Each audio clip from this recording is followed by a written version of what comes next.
एक वक्फा लें। Welcome back. वैसे तो इस खित्ते में ख्वाजा सराओं की तारीख कुछ कहते हैं हज़ारों साल शायद पुरानी है, लेकिन आज के दौर में 2022 और इस सदी में हम देख रहे हैं कि बिलखुसूस पाकिस्तान में और बिलखुसूस खैबर पख्तूनख्वा में बार बार ख्वाजा सरा कम्युनिटी को तशद्दुद का निशाना बनाया जाता है। अगर पिछले हफ्ते की हम बात करें तो एक ख्वाजा सराओं की महफिल में एक शख्स दाखिल हुआ एक कमरे के अंदर और वहाँ पर फायरिंग की, जिसमें एक शख्स जाँ बहक और चार और शख्स ज़ख्मी हुए थे। उससे अगर 2 हफ्ते पहले की हम बात करें तो कम से कम ख्वाजा सरा कम्युनिटी के 3 लोगों को कत्ल किया गया। और अगर हम पिछले कई सालों की बात करें तो कुछ अदाद शुमार के मुताबिक सिर्फ खैबर पख्तूनख्वा में 70 से ज़ायद ख्वाजा सराओं को कत्ल किया गया है। इसमें बहुत मुख्तलिफ केसेस हैं। अलीशा का केस भी होगा, आपको याद होगा, को गोली लगी थी और फिर इमरजेंसी रूम में वहाँ पर बहस चलती रही कि मर्दों के वार्ड में भेजना है या ख़वातीन के वार्ड में भेजना है, और उनकी जान वहाँ से चली गई। अच्छा, अब ये शायद है कि सिर्फ खैबर पख्तूनख्वा में ऐसा नहीं हो रहा, मुल्क भर में तशद्दुद का निशाना बनाया जाता है जी। लेकिन स्टेटिस्टिक्स सबसे ज़्यादा, जैसे कि जबरी मज़हब की तब्दीली आप कह सकते हैं कि पूरे मुल्क में होती होगी, लेकिन सबसे ज़्यादा सिंध में होती है। ये ओपिनियन नहीं है, ये फैक्ट्स हैं।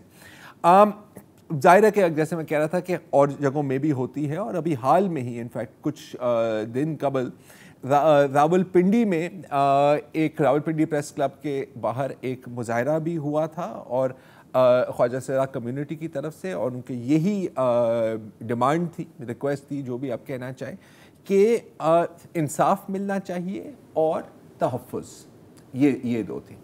तो आज हमें ज्वाइन कर रहे हैं doctor Moiz Mahboob Awan, activist, public health specialist. And आपने डॉक्टर साहब अभी आपने एक बड़ी इंटरेस्टिंग ट्विटर थ्रेड की थी मर्डर रेट के बारे में, और बिलखसूस खैबर पख्तूनख्वा में जो ट्रांसजेंडर्स ख्वाजा सरा कम्युनिटी की मर्डर रेट है। तो अब ज़ाहिर लोग कहते हैं कि जी आप एक फोकस कर रहे हैं, कोई बंदा कत्ल हुआ है, लोग हमेशा कत्ल हो रहे होते हैं, मुल्क भर में कत्ल हो रहे होते हैं, लेकिन अगर हम कम्युनिटी की मर्डर रेट को देखें तो आपके सामने क्या आता है? Thank you so much for having me to talk about this pertinent issue. देखें, कम्युनिटी के मर्डर रेट को देखते हुए अगर आप सिर्फ ख्वाजा सरा कितने कत्ल हुए हैं निकालेंगे तो that is not going to be very reflective of the truth, क्योंकि ख्वाजा सरा तो इतने हैं ही नहीं कि वो कत्ल हो जाएं। हमारी आबादी मर्दों की और औरतों के बराबर तो नहीं होती। तो पॉलिसी के अंदर एक अच्छा मेट्रिक होता है इस बात का तयन करने के लिए कि आप मर्डर रेट को कंपेयर करो कैलकुलेट करें as the number of murders divided by the number of that particular population है, that specific population at risk। तो अगर हम लोग पाकिस्तान के अपने सेंसस के मुताबिक दिए गए खैबर पख्तूनख्वा में आदाद शुमार में से ख्वाजा सराओं का नंबर लें और उससे डिवाइड करें एक साल के अंदर होने वाले ऑन एवरेज ख्वाजा सराओं का कत्ल, it comes out to 789 murders पर 100,000 transgender people.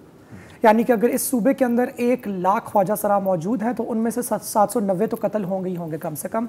Now this is 15 times as high as the highest murder rate in the world, जो कि एल साल्वाडोर में है। और पाकिस्तान का जो अपना मर्डर रेट है वो लगभग कुछ 4 से 5 के बीच में है फॉर 1 लाख पीपल। 4 से 5 इन 1 लाख पीपल, ये आपकी एवरेज मर्डर रेट है, और 790 पर 100,000 ख्वाजा सराओं की इन केपीके। ये सिर्फ केपीके, ये सिर्फ केपीके की बात हो रही है। केपीके में क्यों? देखिए, इसमें 3 बातें हैं। सबसे पहली बात तो मेरे ख्याल से मुझे कहनी पड़ेगी कि खैबर पख्तूनख्वा के अंदर जो हमारी पुलिस फोर्स है उसका एक पैटर्न रह चुका है, और उनके पास एक पॉलिटिकल इम्पिटस भी होता है, ज़रा इम्प्यूनिटी के साथ ऑपरेट करना। ज़रा हमने पहले भी देख चुके हैं कि जब हसबा बिल आया था 2003-2004 के आसपास, तो इसकी एक सेंसिबिलिटी मौजूद है जहाँ पे हम लोग पुलिस को इतना एम्पावर करना चाहते हैं कि वो जाके सोशल इल्स को सॉर्ट आउट करें। And the problem with that is कि उसके अंदर अब जो SHO होगा या जो CPO होगा, उसकी जो पर्सनल वैल्यूज़ हैं वो काफ़ी रिफ्लेक्ट होंगी। एंड मेरा नहीं ख्याल कि खैबर पख्तूनख्वा के अंदर कोई सेंसिटाइजेशन ड्राइव हुई है, जैसे सिंध पुलिस ने एफर्ट्स किए हैं। यहाँ पर हुई है? Sindh police definitely has done some reforms, यानी कि मैंने I have worked with KPK government, not directly but indirectly I have worked directly with Punjab and Sindh, और मुझे ये ज़रूर लगता है कि सिंध पुलिस का रवैया काफ़ी बेहतर है। दूसरा प्रॉब्लम खैबर पख्तूनख्वा के साथ ये है कि वहाँ पे माइग्रेंट यानी कि रेफ्यूजी ख्वाजा सरास काफ़ी मौजूद हैं जो कि अफगानिस्तान से भाग के आए हुए हैं। तो उनके पास तो वो इंस्टीट्यूशनल या कॉन्स्टिट्यूशनल प्रोटेक्शन भी नहीं होती। और मतलब वल्नरेबल पॉपुलेशन है, कोई रखवाला नहीं है, कोई लीगल स्टेटस भी शायद लेकिन ऑब्वियसली ये तो जाहिर है कत्ल का कोई मुहर्रिक नहीं हो सकता।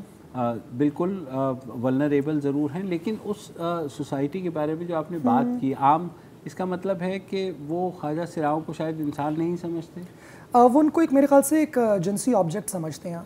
और इसके अंदर पिदरशाही निज़ाम का जो एक मामला है कि अगर आपने किसी जिस्म की ख़रीद कर ली है तो अब वो जिस्म आपके हवाले है, जो करना है कर लो, जो करना है कर लो बेसिकली। और आप उसको रिफ्यूज़ नहीं कर सकते, आप उसको डिनाई नहीं कर सकते। अगर आप उस एक रिलेशनशिप में से थोड़ी बहुत आज़ादी लेना चाहें तो आपको वो नहीं मिल सकती। किसी और लड़के से बात करने पे कत्ल कर दिया जाएगा, दुकान से एक पाव दूध खरीदने पे कत्ल कर दिया जाएगा, फेसबुक का पासवर्ड चेंज करने पे कत्ल कर दिया जाएगा।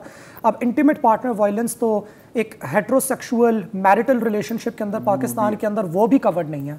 तो यहाँ पे तो बहुत से ख्वाजा सरा जाके बात भी नहीं कर सकते कि जी हमारे साथ इंटीमेट रिलेशनशिप्स के अंदर किसी तरीके से वायलेंस हो रही है। हम एक्टिविस्ट इसके बारे में बहुत ओपनली बात कर रहे हैं, लेकिन मेरा नहीं ख्याल कि पुलिस लेवल के ऊपर इस चीज़ की किसी तरीके से भी कोई सेंसिटिविटी मौजूद है। तो आप को जाहिर है प्रोटेस्ट करते हैं, आप यहाँ पर भी किया है, और जैसे ज़रार ने बताया कि रावलपिंडी प्रेस क्लब के सामने भी हो। खैबर पख्तूनख्वा के अंदर जो आपकी एसोसिएशन है, जो आपकी कम्युनिटी है, उसने क्या इक़दाम किए हैं कि इसको फ़ाइट बैक किया जाए या इसको रेजिस्ट किया जाए या एक सेंसिटाइजेशन पैदा की जाए, या एटलीस्ट जो पॉलिसी मेकर्स हैं उनको भी ये कहा जाए कि कोई ऐसी लेजिस्लेशन भी लाई जाए जिससे इस तरह के कत्ल को प्रोटेक्ट किया जा सके। मुझे ये लगता है कि खैबर पख्तूनख्वा के अंदर ब्रेन ड्रेन काफ़ी ज़्यादा है, बिकॉज खैबर पख्तूनख्वा के जो सबसे दो बड़े शहर हैं that is Peshawar and Abbottabad. And Peshawar में कोई सर्वाइव नहीं कर सकता, everybody has to move out. Peshawar is a city of migrants now. Abbottabad के अंदर सारी इंडिजिनस लोग बाहर आ चुके हैं। मेरा अपना ताल्लुक एबटाबाद से है, मुझे एबटाबाद छोड़े हुए भी तकरीबन 8 साल होने वाले हैं। As a result of that मुझे नहीं लगता, ये आपने बिल्कुल ठीक पॉइंट आउट किया है कि खैबर पख्तूनख्वा में ग्रास रूट्स कम्युनिटी की एक बहुत स्ट्रॉन्ग पॉलिसी इंगेजमेंट रही है। Lahore has an indigenous Khwaja Sira population, Karachi is खैर कराची प्लस सिंध है।